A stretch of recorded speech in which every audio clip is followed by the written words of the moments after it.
Molecular basis of inheritance.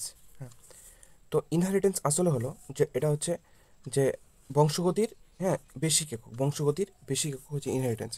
Inheritance হচ্ছে যে parents মানে পিতামাতা থেকে, পিতামাতা পিতা মাতা থেকে শিশুর দেহে, হ্যাঁ, এটা ভ্রূণের দেহে, শিশুর দেহে কী এমন জিনিস ট্রান্সফার হয় যে যা মানে এই শিশু এবং পিতামাতার কিছু বৈশিষ্ট্য এক হয়ে যায়, যে মানুষের পেট, মানুষ থেকে মানুষ হবে, কুকুর থেকে কুকুর হবে, তো কী এমন জিনিস যায় যার জন্য কি ও মানুষের থেকে মানুষই হয়, এটা। তো এটা হচ্ছে ইনহেরিটেন্স। তো এই যে ইনহেরিটেন্স মানে যেটা যায়, মানে হ্যাঁ, যে জিনিসটা যায় ওটা পিতামাতা থেকেই যায়, শিশুর দেহে যায়। তো কোন জিনিসটা যায় ওটার আমরা মলিকুলার ফর্মুলা, হ্যাঁ, ওটার আমরা মলিকুলার ফর্মুলা জানবো। ওটার আমরা কি জানবো? Molecular formula. তাহলে এখানে মলিকুলটা কি আসলে? ডিএনএ। কি যায় পিতামাতা থেকে শিশু দেহে? কি যায়? ডিএনএ যায়। তাহলে এই ডিএনএটা সম্বন্ধে বা ডিএনএর মলিকুলার সম্বন্ধে আমরা জানবো। এবার একটা মলিকুলের যে, যেমন মিথেন মলিকুল CH4, তো এতে কার্বন আছে, এইচ আছে, আর চারটা এইচ আছে, তো কীভাবে অ্যাটাচ থাকে? এরকম এইচ এইচ এইচ এইচ এভাবে অ্যাটাচ থাকে। তো এই যে ডিএনএটা দেহের ভিতরে, এবং ডিএনএ থেকে কী কী হয়, ডিএনএ থেকে কী কী চেঞ্জ হয়, এটা যেমন হাইড্রোকার্বন থেকে বহুত কিছু হয়, মিথেন হয়, ইথেন হয়, আরও বিক্রিয়ার করে অনেক কিছু উৎপন্ন হয়। তেমন ডিএনএ থেকেও কী কী হয় এগুলো ব্যাপারে পড়বো। তাহলে চ্যাপ্টার কী বলছে? যে পিতামাতা থেকে যে জিনিস শিশুর দেহে যাবে, হেরিডিটি, মানে এটাকে বলা হচ্ছে যে জিনিস যাবে পিতামাতা থেকে শিশুর দেহে, যে জিনিস যাবে সেটা, সেটা হচ্ছে কি ডিএনএ। আর এই প্রক্রিয়াটা কী বলা হয়? হেরিডিটি বলা হয়। হ্যাঁ, বংশগতির। তাহলে একককে এই ইনহেরিটেন্স, ইনহেরিটেন্সের মাধ্যমে কী হয়? বংশগতি হয়, যে পিতামাতা থেকে নতুন বংশ তৈরি হয়, বংশ প্রজন্ম চলতে থাকে। তাহলে এর বেসিক ইউনিট কি? ডিএনএ। আর ডিএনএ হচ্ছে মলিকুলার ফর্মুলা সম্বন্ধে জানবো। এবার এই ডিএনএটা কোথায় থাকে? দেহের একটা সেল থাকে এরকম, সেলের ভিতরে কী থাকে? এটা সেন্ট্রোমিয়ার, এরকম ক্রোমোজোম থাকে, এই ক্রোমোজোম থাকে, এর ভিতরে থাকে ডিএনএ। তো এটা ধরো একটা ডিএনএ, এটা একটা ডিএনএ। তো এই ডিএনএটার ভিতরে আবার অনেকগুলো আলাদা আলাদা বৈশিষ্ট্যের জিন থাকে, যে এটা এই কাজে লাগবে, ওটা ওই কাজে লাগবে, এটা চোখের কালার দিবে, এটা হাইট দিবে, তারপর এটা পা সৃষ্টি করবে, এটা মাথা সৃষ্টি করবে, এটা চেহারা সুন্দর করবে, এরকম তো জিন থাকে। তো এই জিন থেকে কী হয়? এমআরএনএ তৈরি হয়। জিন থেকে এমআরএনএ তৈরির পদ্ধতি কী বলা হয়? ট্রান্সক্রিপশন। ট্রান্সক্রিপশন মানে হচ্ছে পরিবর্তন করে দেবে। যে প্রথমে কী ছিল? ডিএনএ ছিল। তো ডিএনএ থেকে কী হলো? এমআরএনএ তৈরি হবে, আর এটাই ডিএনএ থেকে রেপ্লিকেশন করা হবে। ওই যে এই যেমন এস ফেজে পড়েছিলাম না, যে এরকম একটা ছিল, এরকম একটা ক্রোমোজোম ছিল, এখান থেকে সেন্ট্রোমিয়ারের আরেকটা বাহু কী হলো? কপি হয়ে গেলো, এরকম। তো ডিএনএ থেকে ডিএনএও তৈরি হতে হবে, তারপর সেল ডিভিশন ফলে কী হচ্ছে? এটা ভাগ হয়ে যাচ্ছে, এটা একটা হয়ে যাচ্ছে, এটা একটা হয়ে যাচ্ছে, সেল ডিভিশন দশাগুলো, তো দুটো হয়ে যাচ্ছে। তো এটা কি রেপ্লিকেশন করছে, মানে ডিএনএ থেকে ডিএনএও তৈরি করা হয়, আর ডিএনএ থেকে আরএনএ তৈরি করা হচ্ছে ট্রান্সক্রিপশন, বুঝা গেল? আর এই এমআরএনএ থেকে প্রোটিন তৈরিকে ট্রান্সলেশন বলা হচ্ছে। এবার এটাকে ট্রান্সলেশন কেন বলা হচ্ছে? ট্রান্সলেশন বলার কারণ হচ্ছে যে এখানে যে ডিএনএগুলো থাকছে, তো ডিএনএগুলো ধরো এরকম এ ইউ জি টি সি, না টি হবে না, ইউ ইউ হবে না, ডিএনএতে টি হবে, এরকম থাকে, এরকম থাকে, তো টি জি এ এরকম থাকে। তো এর এখানে কী থাকবে? এর বিপরীতে টি থাকবে, টি এর বিপরীতে এ থাকবে, জি এর বিপরীতে সি থাকবে, টি এর বিপরীতে এ থাকবে, সি এর বিপরীতে কে থাকবে? জি থাকবে, জি এর বিপরীতে সি থাকবে, এর বিপরীতে টি থাকবে। তো এরকম এরকমভাবে থাকে, double bond, triple bond, double bond, triple bond, triple bond, double bond, এভাবে কি যুক্ত থাকে। তো এই যে আরএনএ তৈরির ফলে যখন এইগুলো চলে যাবে, তখন এখান থেকে কি দুটো এভাবে দুটো ভাগ হয়ে যাবে, দিয়ে দুটো আরএনএ তৈরি হয়ে যাবে এখান থেকে। কিন্তু দেখো এই যে নাইট্রোজেন বেসগুলো আছে, এই নাইট্রোজেন বেসগুলো থেকে যাবে, থেকে যাবে, কারণ এখানে যা নাইট্রোজেন বেস আছে, হ্যাঁ, এখানেও তাই নাইট্রোজেন বেস থাকবে। ওই জন্য এটাকে বলা হয় ট্রান্সক্রিপশন, মানে আলাদা আলাদা ভাগে ভাগ হয়ে যাবে। কিন্তু ট্রান্সলেশন মানে হচ্ছে এর অনুবাদ, মানে ধরো এই যে টি এ সি, এই তিনটা মিলে একটা অ্যামাইনো অ্যাসিড তৈরি করবে, প্রোটিন তৈরি করবে, এই তিনটা মিলে ধরো একটা প্রোটিন তৈরি করবে, এই তিনটা এই তিনটা মিলে একটা প্রোটিন তৈরি করবে, এই তিনটা মিলে একটা প্রোটিন তৈরি করবে। তো কি প্রোটিন মোটামুটি আমাদের সিলেবাসে 20টার মতো আছে। তাহলে এগুলো কয়টা আছে? নাইট্রোজেন বেস, কয়টা? 5টা, এজি আর সিইউটি কাট, হ্যাঁ, এই 5টা আছে, এই 5টা থেকে একে অপরের সাথে যুক্ত হয়ে 20টা অ্যামিনো অ্যাসিড তৈরি করবে। তাহলে কি এইগুলো পড়তে হবে প্রথমে, যে এ জি সি, এটা থেকে ধরো একটা প্রোটিন তৈরি করলো, তাহলে কি ওটা কোথাও পড়লো, পড়ার পর কি এদের অনুবাদ করে দিবে, মানে এটা থেকে কি তৈরি হতে পারে, এই যে এটা আছে, এই জন্য এটাকে বলা হচ্ছে ট্রান্সলেশন। বুঝা গেলো কেন ট্রান্সলেশন বলা হচ্ছে? ট্রান্সলেশন থেকে প্রোটিন তৈরি করা হবে। তাহলে কি হলো? ইনহেরিটেন্স কি হলো? পিতামাতা থেকে যেটা দেখে যায়, এটা কি বেসিস ফর্মুলা, কি বেসিস জিনিসটা কি? ডিএনএ যায়, একটা ক্রোমোজোমের মধ্যে জিন, ডিএনএ থাকে, ডিএনএর মধ্যে জিন থাকে, আর জিনটা থাকে, এবার এটা কী করবে, ডিএনএ যদি হয় তো রেপ্লিকেট করবে, ডিএনএ থেকে ডিএনএ হলে রেপ্লিকেট করবে, আর ডিএনএ থেকে আরএনএ তৈরি করতে হলে ট্রান্সক্রিপশন হবে, আরএনএ থেকে প্রোটিন হলে ট্রান্সলেশন হবে। এবার হচ্ছে নিউক্লিওটাইড। পলিনিউক্লিওটাইডকে কিংবা নিউক্লিক অ্যাসিড বলা হয়। যখন অনেকগুলো নিউক্লিওটাইড একসাথে যুক্ত হয়, অনেকগুলো নিউক্লিওটাইড যখন একসাথে যুক্ত হয় তখন নিউক্লিক অ্যাসিড গঠন হয়। তো এই পলিনিউক্লিওটাইডের মধ্যে কী কী থাকে? তিনটে জিনিস থাকে। একটা হচ্ছে সুগার, একটা ফসফেট আয়ন হচ্ছে PO4 3 এটা মনে রাখবো। ফসফেটের এইটা মনে রাখবো, এটা রেডক্স রিয়াকশনে লাগবে, রেডক্স রিয়াকশনে রাখবে। PO4 3 এটা ফসফেট, আর এখানে 3 হয়, এটা রেডক্স রিয়াকশনে লাগবে। তো সুগার হচ্ছে 5 কার্বনের, এই যে পেন্টোজ সুগার বলে, পেন্টোজ সুগার, এটা পেন্টোজ সুগার। আর নাইট্রোজেন বেস থাকে। নাইট্রোজেন বেস মধ্যে কী আছে? পিউরিন আর প্রিমিডিন, হ্যাঁ পিউরিন আর প্রিমাইডিন। বুঝা হলো? তো পিউরিন হচ্ছে A আর G, আর এটা CUT, হচ্ছে প্রিমাইডিন। এবার হচ্ছে এটা 9 রিং বিশিষ্ট, এরকম থাকবে প্রথমে একটা বেঞ্জিনের মতো, তারপর এরকম 9 রিং বিশিষ্ট হচ্ছে পিউরিন, আর এটা হচ্ছে বেঞ্জিনের মতো 6 রিং বিশিষ্ট হচ্ছে কি হচ্ছে প্রিমিডিন। বুঝা হলো? এই যে রাতে দুধ খেতে হয় না, তো রাতে আর থেকে আরএনএ, টি থেকে কি টি থাকে না, আর দুধ থেকে DUD, তো ডিএনএতে ইউরাসিল থাকে না, খেতে হয় না, থাকে না। এবার হচ্ছে যে সুগার কি? পেন্টোজ সুগারটা কী করে রাখবো? প্রথমে এরকম একটা দাগ দিব, এরকম, তবে এরকম, এটা মিলিয়ে দেবো না, এখানে ওর থাকবে, এটা ইথার থাকবে। আর এই যে প্রতিটা বাহুতে H আর OH, ওপরে H নিচে OH, আর এখানে থাকবে এটা, আর নিচে থাকবে H। এটা কি 5 নম্বর কার্বন। এখান থেকে নাম্বারিং করতে হবে, 1 নম্বর, 2 নম্বর, 3 নম্বর, 4 নম্বর, এটা হচ্ছে 5 নম্বর। নাম্বারিংটা মনে রাখবা, এখান থেকে নাম্বারিং করতে হবে 1 2 3 4 5, এটা হচ্ছে 5 নম্বর কার্বন। বুঝালো? এটা হচ্ছে 5 নম্বর কার্বন। এই নাম্বারিংগুলো মনে রাখবা। এই জন্যই ডিএনএর এক মাথায় কি 5 প্রাইম, মানে ডিএনএ এটা হচ্ছে শেষ প্রান্ত, আর এই যে এখানে 3 নম্বর আছে, এটা হচ্ছে শুরু প্রান্ত, এই জন্য 3 প্রাইম। 3 প্রাইম কিসের জন্য হয়? এই 3 নম্বর কার্বনের জন্য।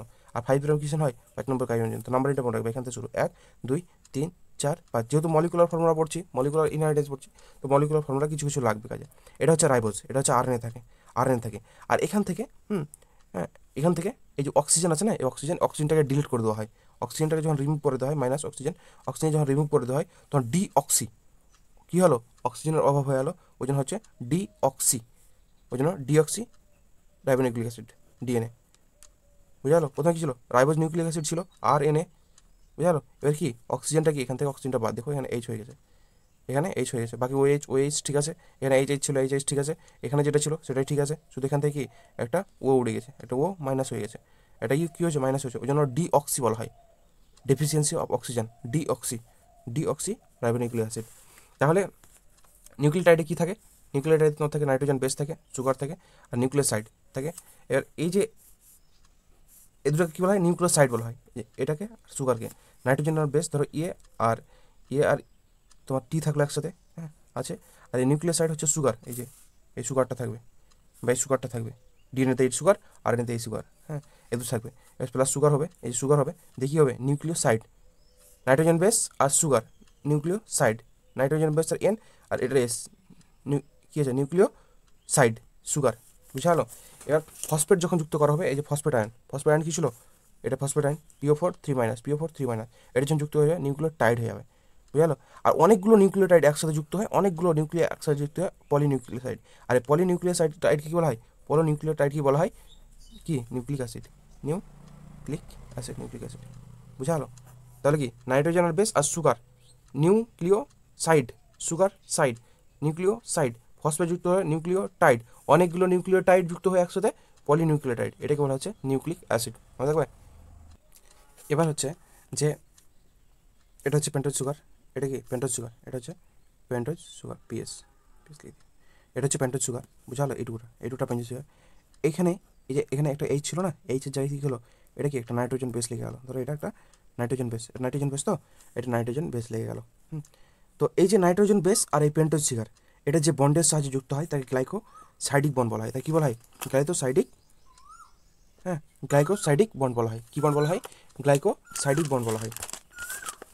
গ্লাইকোসাইডিক বন্ড হয়ে যায় কি নাইট্রোজেন বেস, তাহলে নাইট্রোজেন বেস আর সুগার এই যুক্ত হয় একটা বন্ডের সাহায্যে, বন্ডটার নাম কি গ্লাইকোসাইডিক বন্ড, বন্ডটার নাম কি গ্লাইকোসাইডিক বন্ড। এবার হচ্ছে এটা 1 নম্বর 2 নম্বর, হ্যাঁ 3 নম্বর 4 নম্বর, আর এটা হচ্ছে কত 5 নম্বর কার্বন, মনে রাখবা। এবার এই যে এটা হচ্ছে কি পেন্টোজ সুগার, এবার এই পেন্টোজ সুগার আর এই যে নাইট্রোজেন বেস ওপরে এই দুটো একসাথে কী হলো তাহলে নিউক্লিও নাইট্রোজেন বেস নিউক্লিওসাইড কী বলা হয় নিউক্লিওসাইড, বুঝা গেলো। আর এই যে ফসফেট গ্রুপ যুক্ত করেছে এদিকে, ফসফেট গ্রুপ যুক্ত করেছে এদিকে, কয়টা ফসফেট গ্রুপ করেছে, একটা হলো মনো, দুটো হলো ডাই, আর তিনটা হলো ট্রাই। এটা হচ্ছে ফসফেট গ্রুপ, তাহলে কী হলো নাইট্রোজেন বেস সুগার আর ফসফেট গ্রুপ, তাহলে কী হয় পলিনিউক্লিওটাইড হয়ে গেলো, পলিনিউক্লিওটাইড হয়ে গেলো, বুঝা গেলো, পলিনিউক্লিওটাইড হয়ে গেলো, বুঝা গেলো এটা। এবার এই যে পিএস এর সাথে এই যে ও আছে না, এটা ও এরকম আছে, এটা এইচ, এদিকে এইচ, এটা একটা এই কার্বনের সাথে যুক্ত আছে, হ্যাঁ এখানে একটা কার্বন, এই যে কার্বন আছে এই কার্বনের সাথে এখানে যুক্ত আছে, আর এদিকে ও আছে, আর এদিকে পি আছে, টি ডবল বন্ড, আর এদিকে ও, আর এদিকে আবারও PO3, আর এটা ওটা কিসের এখানকার। তো এই যে বন্ড করেছে এই যে ফসফেটের সাথে এই যে ইথারের এই যে বন্ডটা করেছে এটা বলা হয় ফসফোএস্টার বন্ড, এই যে ফসফো এস্টার বন্ড, বোঝা গেলো। এটা তাহলে কি ফসফো এস্টার বন্ড, এটা কি গ্লাইকোসাইডিক বন্ড কার সাথে নাইট্রোজেন বেসের সাথে সুগারের, এটা কার ফসফেটের সাথে সুগারের কি ফসফো এস্টার বন্ড, মনে থাকে ফসফো এস্টার বন্ড, ডাইরেক্ট কোশ্চেন হয় এখান থেকে ফসফো এস্টার বন্ড। তাহলে দুটো কি প্রথমে পেন্টোজ সুগার, তারপর নিউক্লিওসাইড, তারপরে নিউক্লিওটাইড, অনেকগুলো নিউক্লিওটাইড একসাথে কি হয় নিউক্লিক অ্যাসিড। এবার হলো যে এই যে যেটা এঁকেছিলাম ওটাই, এটা কি পিউরিনের সাথে নাইট্রোজেন বেস, এটার সাথে কি যুক্ত হয়েছে সুগার, এটা কী ছিল গ্লাইকোসাইডিক বন্ড, এটা এই বন্ডটা কী ছিল ফসফোএস্টার বন্ড, এটা কি ফসফোযুক্ত হয়েছে। তো এটা দেখো 1 নম্বর, এটা 2 নম্বর, এটা 3 নম্বর, এটা 4 নম্বর, এটা 5 নম্বর, তাহলে 5 নম্বরের সাথে ফসফেট যুক্ত হয়েছে, তো এটা কি 5 প্রাইম, এটা একটা কি তাহলে 5 প্রাইম এন্ড, হ্যাঁ এদিকটা কি কেন যেখানে 5 নম্বরের সাথে যুক্ত হয়েছে সে। এবার কি হচ্ছে আরেকটা এরকম, এবার এদিকে পিউরিন আছে, তো দেখি এখানে কি পিউরিন হবে, এদিকে পিরিমাইডিন হবে, এর সাথে কি জি বন্ড করবে না, এর সাথে টি বন্ড করবে, এটা কি পিউরিন, এটা পিরিমাইডিন, বুঝতে পারলে এই দুটো একে অপরের সাথে বন্ড করবে, তাহলে এই দুটো যদি একে অপরের সাথে বন্ড করে পিরিমাইডিন, এখানে কি তাহলে এই রিংগুলো এই পিরিমাইডিন নিলাম বন্ড করছে হাইড্রোজেন আমি একটা পেয়ার এ আর জি আর এই যে চারি সাইডে কি থাকে যে ডিএনএর ইগুলো থাকে ওইগুলো আঁকার চেষ্টা করছি আমি এখানে, ফসফেট আর কি সুগার এই পাশগুলোতে থাকে, আর এই নাইট্রোজেন বেসগুলো কোথায় থাকে মাঝে থাকে, এখানে বন্ড তৈরি হয়, বন্ডটা এই যে এইভাবে এখানে এটা ধরো আছে, এটা আছে, এটা টি আছে, তো এখানে ডবল বন্ড তৈরি হবে মানে এদের মধ্যে দিয়ে এভাবে হেলিক্যাল স্ট্রাকচারে ডিএনএ তৈরি করতে থাকে, বুঝা গেল। তো এইখানে এদের মধ্যে যে বন্ডটা তৈরি হয়, এই যে এই 3 নম্বর কার্বনে আর এই যে পাইরিনের, হ্যাঁ প্রিমাইডিন আছে না, এই দুটার সাথে যে বন্ড তৈরি হয় এটা 3 নম্বর, এটা কত 5 নম্বর কার্বন, আর এটা কত 3 নম্বর কার্বন, তো এই যে বন্ড ফর্মেশনটা এখানে হবে এটা কত 3 থেকে 5-এর দিক হবে, তো এই দিক থেকে এদিকে বন্ড ফর্মেশন শুরু হবে, 3 থেকে এই 5-এর দিকে বন্ড ফর্মেশন শুরু করবে, তাহলে এটা আর এটা এখানে কি বন্ড ফর্মেশন হবে, দিয়ে এটা থেকে এটা এমনে চলতে থাকবে এটা, তাহলে একটা এই যে এ আর জি ধরো আমি আঁকলাম এ আর জি, এটা পিরি নাইট্রোজেন ডবল বন্ড করবে, এখানে যদি তোমার জি থাকতো, এখানে যদি জি থাকতো তো এখানে কী হতো সি হতো, ট্রিপল বন্ডে যুক্ত থাকতো, তো এইভাবে ডিএনএ তৈরি হয়। তাহলে বন্ড ফর্মেশন করতে হয় ডিএনএ ফর্মেশন 5 থেকে, ডিএনএ থেকে এদিক থেকে শুরু হতে আসছে, এতে শুরু হতে আসছে, বুঝতে পারলো তো 5, এই জন্য কি 5 এন্ড থেকে, আর বন্ড ফর্মেশন এই যে দুটোর মধ্যে যে বন্ড ফর্মেশন হচ্ছে কোথায় 3 এন্ড থেকে 5 এন্ডে, আর ডিএনএ ফর্মেশন কোথায় 5 এন্ড থেকে 3 এন্ডে, এটা কি মানে আসলো 3 এন্ড আসলো না, 5 এন্ড থেকে আমি এই করলাম, তো ডিএনএ এটা থেকে তৈরি হলো, তো কি আসলো এখানে 1 2 3, তাহলে এটা কি 3 এন্ড, ওই জন্য এভাবে তৈরি হয় যে এক যুগে 3 এন্ড থাকে আর শেষের দিকে 5 এন্ড থাকে। কিন্তু এই যে তাদের মধ্যে দুটি নিউক্লিওটাইডের মধ্যে যে বন্ড তৈরি হচ্ছে এটা কি 3 to 5, তাহলে বন্ড ফর্মেশন যদি জিজ্ঞেস করে তাহলে 3 to 5, আর ডিএনএ হয় 5 to 10, কেন বোঝা গেলো যে এখানে এদিকটা 5-এর দিকে থাকছে এদিকটা 3-এর দিকে থাকছে এই জন্য। আমি অন্য কিছু করিনি, আমি করেছি যে এটা একটা নিউক্লিওটাইড আঁকলাম, নিউক্লিওটাইডের প্রথমে এখানে বললাম যে নিউক্লিওটাইড কীভাবে আঁকতে হয়, এটা নাইট্রোজেন বেস, তারপর সুগার, তারপর পেন্টোজ শর্করা, এটা একসাথে করলাম। এবার কি এই যে নাইট্রোজেন বেস আর পেন্টোজ সুগার আর তোমার phosphate, nitrogen base pentose sugar আর ফসফেট, এটা একটা নিউক্লিওটাইড, এদিকে আরেকটা নিউক্লিওটাইড, এদের মধ্যে বন্ড তৈরি হবে, এদের মধ্যে ডাবল বন্ড তৈরি হবে, এদের মধ্যে বন্ড তৈরি হবে। তাহলে ডিএনএ যে থাকে ধরো ডিএনএটা এরকম এরকম এরকম থাকে না, এরকম থাকে, ধরো এরকম ডিএনএ থাকে, হ্যাঁ। তো এই যে ডিএনএটা আছে, তো ডিএনএর এই যে বাইরের জায়গাটা বাইরের এই যে প্রাচীরটা থাকে না, এটা কী দিয়ে তৈরি হয়? বাইরের প্রাচীরটা সুগার আর সুগার আর ফসফেট, PO4 3 ফসফেট দিয়ে বাইরের প্রাচীর তৈরি হয়। হ্যাঁ, আর ভিতরের বন্ড তৈরি হয় নাইট্রোজেন বেস দিয়ে। ভিতরের বন্ড নাইট্রোজেন বেস দিয়ে, এদিকে তো ডবল ওয়ান টি, জি তো ডবল ওয়ান সি, সি তো ট্রিপল ওয়ান সি, না জি, তো ডবল ওয়ান টি, টি তো ডবল ওয়ান এভাবে ভিতরেরগুলো তৈরি হতে থাকে, আর বাইরেরগুলো সুগার আর ফসফেট দিয়ে তৈরি হয়। এবার হচ্ছে বন্ড গঠনের নিয়ম। বন্ড গঠনের নিয়ম কি? ওই তো এর সাথে টি, এটা জানোই। এর সাথে ডবল ওয়ান টি, জি এর সাথে ট্রিপল ওয়ান দিয়ে কি সি, T20 মনে রাখবা। সি দিয়ে 3, C4 3, সি 3 নম্বরে, আর C4 3, এটা দিয়ে মনে রাখতে হবে। আর আর এর ক্ষেত্রে ইউ থাকে, আর এর ক্ষেত্রে ইউ থাকে, আর ইউ। আর এতে টি থাকে না, আর এতে টি থাকে না, আর এতে টি থাকে না, রাতে টি থাকে না, টি থাকে না, তাহলে কী হবে? টি থাকে না, কি থাকে? ইউ থাকে। তাহলে আর এতে ইউ থাকে, এভাবে থাকে। এই জন্য একটা জিনিস দেখবা যে এইভাবে একটা, এটা কি বড়ো, যেগুলো এজিগুলো কি বড় বড় নাই রিং, আর এই যে সিইউটি যেগুলো আছে এগুলো ছোটো রিং, প্যারিমেডিন এগুলো ছোটো রিং। তাহলে কী হবে? একটা বড় একটা ছোটো, একটা ছোটো একটা বড়, একটা বড় একটা ছোটো।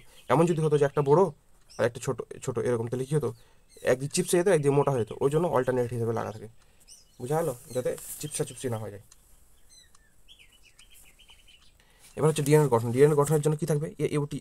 এও টিসি থাকবে, ফসফেট থাকবে, অক্সিজেন বাই পেন্টোজ সুগার থেকে একটা অক্সিজেন কম থাকবে, পেন্টোজ সুগারে একটা অক্সিজেন কম থাকবে। তো ফির এটা তো রে আল্লাহ।